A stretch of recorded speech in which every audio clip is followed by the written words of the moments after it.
Bonjour et bienvenue au Salon international du littoral et des enjeux méditerranéens pour sa 6e édition ici au Parc des Expositions de Montpellier. Nous sommes sur le plateau Média avec nos partenaires et nous recevons Antoine Bréchignac. Bonjour. Bonjour. Vous êtes directeur régional chez Suez et la question de l'eau nous préoccupe en premier lieu aujourd'hui pour cette deuxième journée du Salon. Et la première des questions, c'est économiser l'eau, oui, mais comment ? Alors économiser l'eau, quand elle est plus rare, quand elle est moins disponible, effectivement, c'est une première action qui peut être engagée et pour laquelle Suez s'engage auprès des collectivités et des habitants du territoire. S'engage à travers deux types d'actions: traquer les fuites sur les réseaux d'eau potable, rendre les réseaux d'eau potable plus économes en eau, alors à la fois avec tout un tas de capteurs qu'on positionne sur les réseaux, mais aussi en abaissant la pression sur les réseaux de distribution. Moins de pression, quand il y a une fuite, elle coule moins, aussi bien chez l'abonné que sur les réseaux. Et donc aujourd'hui, on a des endroits où, quand la pression est élevée, en fait, on fait baisser la pression quand il y a moins besoin d'eau au robinet, et avec ça, on fait des économies assez substantielles. Il y a un exemple, par exemple, dans la région bordelaise, où aujourd'hui, grâce à ces systèmes-là, on économise 300 000 litres par jour, juste en ayant abaissé un peu la pression. Donc, traquer les fuites, faire baisser un peu la pression sur les réseaux, et puis en dernière action, pour économiser l'eau, c'est comment inciter chacun des citoyens, des abonnés du service d'eau, à mieux consommer. Et là, vous avez une expérience à Brive tout à fait étonnante. Et là, effectivement, nous avons une expérience à Brive et dans d'autres collectivités. D'abord en installant des compteurs connectés, ce qui permet à chaque abonné de pouvoir suivre sa consommation. Et après, grâce en menant des actions sur comment accompagner chaque foyer à faire des économies d'eau dans ses usages du quotidien, dans ses usages de la vie quotidienne. Et donc on a des équipes de sociologues de notre centre de recherche de Bordeaux qui vient au contact des citoyens de l'agglomération de Brive, en installant chez eux des systèmes d'économie d'eau, des pommeaux de douche connectés, et en leur expliquant comment, en prenant une douche de 3 minutes ou 5 minutes plutôt d'un quart d'heure, quelles économies d'eau ils font, comment en installant un mousseur sur un robinet, ils peuvent voir des économies d'eau directement sur leur compteur connecté, et donc quels bénéfices tout ça peut avoir, à la fois sur leur facture d'eau, mais aussi sur l'environnement. Donc des expérimentations qui se développent un peu partout sur le territoire, et pour lesquelles, en tout cas, on voit vraiment les choses avancer.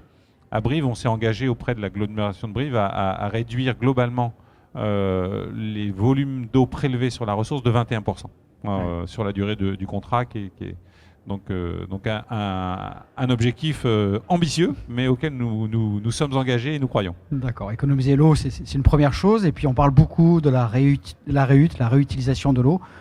Comment Suez s'investit dans cette question dont tout le monde parle? Vous avez peut-être un exemple? Alors effectivement, économiser, première action. Deuxième action, réutiliser l'eau. Et là, l'eau usée traitée en sortie de station d'épuration. L'exemple vraiment phare que nous avons là, alors tout près d'ici, à Agde, c'est le projet de réutilisation des eaux usées traitées de la station d'épuration d'Agde pour l'arrosage du golfe international d'Agde. C'est aujourd'hui un projet qui est en place depuis 2020. Pour lesquels on a aujourd'hui économisé, on va bientôt atteindre 1 million de mètres cubes d'eau potable économisée par l'utilisation des eaux usées traitées de la station d'épuration pour l'arrosage des besoins du Golfe. Donc une très belle réussite. Oui, un exemple vraiment concret de ce qu'on peut faire avec la réutilisation. Et puis cette eau, il faut aussi la rendre disponible. Et alors, vous nous dites que finalement, il ne pleut pas moins. Expliquez-nous ce que beaucoup de gens pensent qu'au contraire, on est en manque de précipitation. Ce n'est pas forcément le cas. Effectivement, quand on regarde le niveau de précipitation aujourd'hui à l'échelle de la France, globalement, le niveau de précipitation ne diminue pas.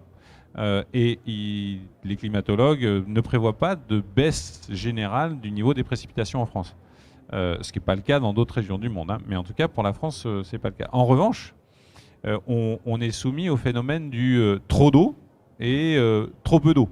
C'est-à-dire que quand il pleut de moins en moins sous la forme de neige, il pleut de plus en plus sous la forme de précipitations orageuses, et donc des phénomènes de plus en plus intenses, violents, qui font que l'eau, quand il pleut, en tout cas aujourd'hui en France, l'eau en fait ruisselle très vite et va de plus en plus vite à la mer. Résultat, elle sert de moins en moins au milieu naturel parce qu'en fait elle file, elle s'infiltre de moins en moins dans les nappes phréatiques. Et la question, c'est comment faire en sorte de freiner ces écoulements pour pouvoir en faire bénéficier tous les usages dont nous avons besoin, que ce soit les usages pour l'eau potable, pour l'industrie, pour l'agriculture et même pour la biodiversité, puisque la biodiversité, pas de vie sans eau, et donc en fait il y a besoin d'eau pour la nature. Et une des solutions aujourd'hui qu'on développe autour de ça, c'est la réalimentation des nappes quand l'eau est disponible dans les rivières, essentiellement du coup dans les périodes hivernales.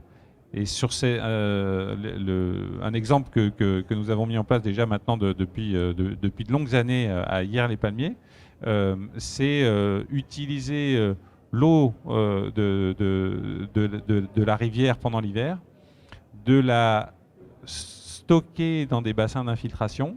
Elle s'infiltre dans la nappe phréatique en fait pendant ces périodes hivernales, et du coup elle repousse à la fois le biseau salé qui commençait à faire mourir les palmiers, hein, et en même temps permet d'alimenter en eau potable tous les touristes l'été.